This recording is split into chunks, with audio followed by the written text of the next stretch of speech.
Saudara-saudara hadirin yang saya hormati, datangnya memang tidak kita harapkan yang namanya maut, tapi sekali dia datang tidak ada pintu tempat kita lari.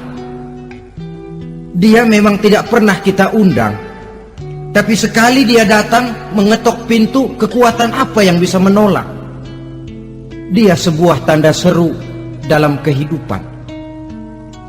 Apa yang menyebabkan orang takut mati? Pertama, barangkali karena dia tidak tahu bagaimana kehidupan sesudah mati. Alam kubur gelap, alam akhirat gelap, sehingga dia bingung. Lantaran bingung lalu jadi takut.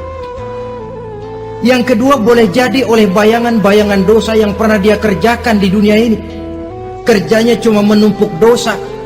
Dia gembira, bahagia, tertawa di atas tumpukan dosanya, merasa segan berpisah dengan seluruh kehidupan ini, sehingga boleh jadi maut adalah sesuatu yang ditakutkannya benar dalam kehidupan. Tapi bagaimanapun takutnya, tidak ada tempat lari dari dia. Dalam ayat lain Allah jelaskan, "Ainama takunu yudrikumul mautu walau kuntum fi burujim musayyadah." Di mana saja kamu berada, dalam benteng yang paling tangguh sekalipun, maut pasti akan datang menjemput kamu. Nah, bagaimana caranya maut datang menjemput kita? Bila datang dia, sang malaikat pencabut nyawa, malaikat Israel namanya, hendak mengambil roh kita.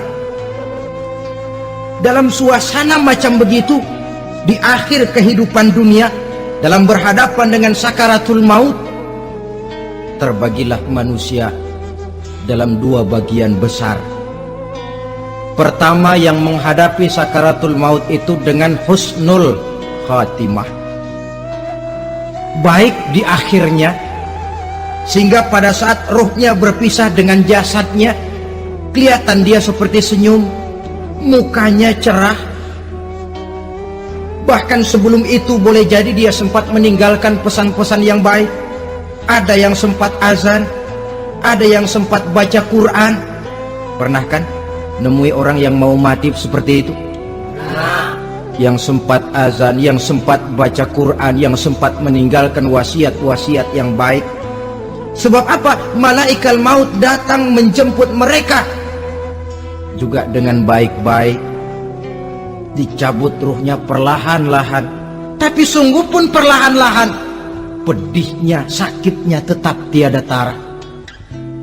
Rasulullah Sallallahu Alaihi Wasallam, dikala beliau hendak berhadapan dengan sakaratul maut, diceritakan mencelupkan tangannya ke dalam gelas berisi air, lalu mengusapkannya ke muka beliau seraya berdoa, "Ya Allah, mudahkan saya dalam menghadapi sekarat ini."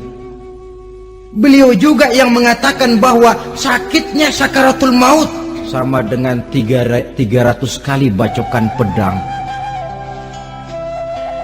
Sehingga kita diajarkan doa. Di antara doa selamat itu kan ada, Allahumma hawwin alaina fi sakaratil, ya Allah, mudahkan saya di dalam menghadapi sakaratul maut itu.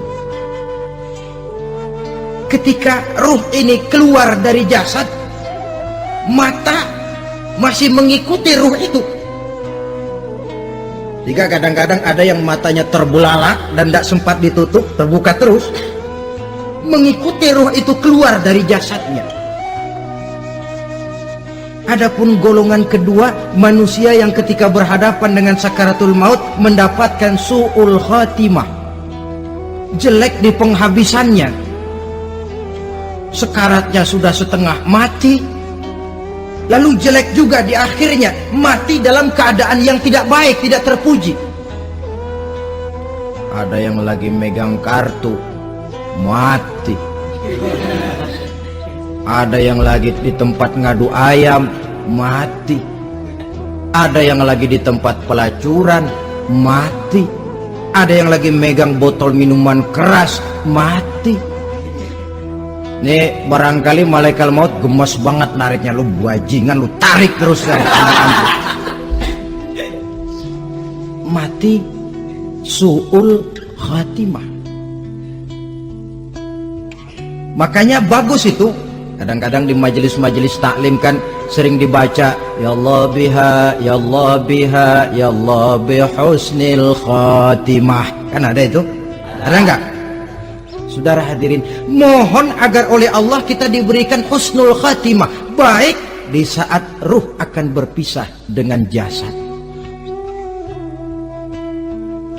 Ini sesuatu yang pasti. Sang malaikat maut datang menjemput nyawa. Setelah ruh berpisah dari badan, maka tinggallah sang badan, ditangisi oleh semua yang kita tinggalkan. Sehingga kepada putrinya Fatimah, ketika malaikat maut datang hendak menjemput baginda Nabi, beliau berkata kepada anaknya, Fatimah, kamu tahu siapa yang datang? Saya tidak tahu, Bapak. Yang datang hadimul lazat, itu dia yang menghancurkan seluruh kesenangan dunia. Wa qati'us syahwat, yang memisahkan kita dengan seluruh yang kita cintai. Dia malaikat maut, Pak. Manakala jasad sudah ditinggalkan oleh ruh, itulah yang dikerubungi orang. Anak menangis, istri menangis, orang tua bersedih, teman-teman merasa kehilangan, menangisi jasad.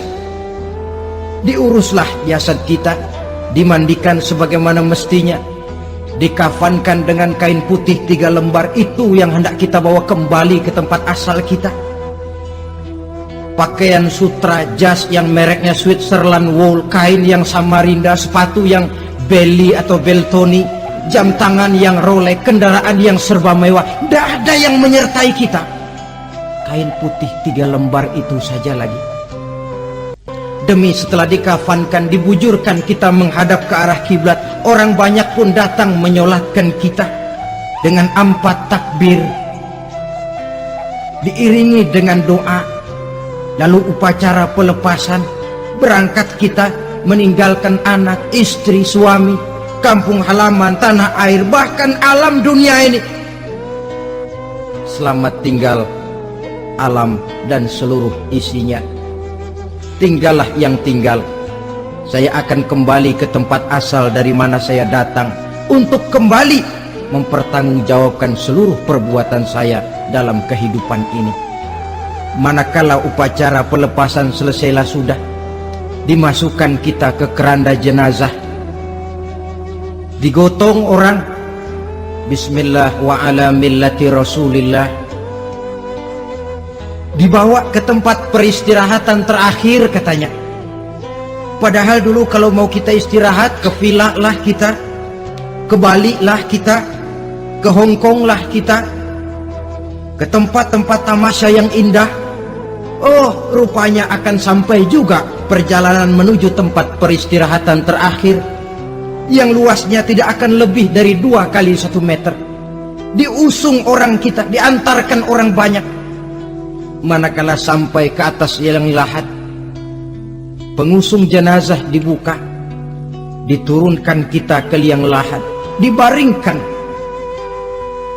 Gumpalan tanah akan jadi bantal kita, muka dibuka, dihadapkan ke arah kiblat. Setelah itu ditutup liang lahat kita dengan kayu. Masih belum kurang, diuruk dengan tanah. Yang menguruk orang-orang yang tadinya mencintai kita, menyayangi kita. Tapi ketika jasad sudah ditinggalkan ruh, habis rupanya cintanya. Coba jasad kalau sudah ditinggalkan ruh, 3 hari aja di rumah, serem. Ya mayit, siapa yang betah nemenin mayit? Lalu bila upacara pemakaman selesai, maka berusahalah semuanya. Para pengantar akan kembali ke rumahnya masing-masing. Maka masuk kita ke alam kehidupan, yaitu yang disebut alam barzakh atau alam kubur. Apa selesai hidup sampai di situ? Tidak. Hanya beberapa langkah setelah yang mengantar kita pulang. Diriwayatkan dalam hadis Bukhari dan Muslim, bila seseorang sudah diletakkan di kuburnya, lalu yang mengantar kembali pulang, maka roh si mayit akan dapat mendengar bunyi terompah orang yang pulang itu. Bunyi terompahnya terdengar. Datang dua malaikat menanyakan dia dengan pertanyaan-pertanyaan yang kalau bisa dijawab dengan betul, dua malaikat yang bernama Munkar Nakir akan bilang, jawabanmu betul, tenanglah kau di sini, naumatal arus, tidurlah kau di sini seperti tidurnya pengantin. Orang yang baik-baik di alam kuburnya akan mendapat nikmat kubur, sehingga masa penantian yang lama. Sebab jangan lupa, kita masuk ke kubur itu kan menunggu sampai datangnya hari kiamat. Jadi kalau kiamat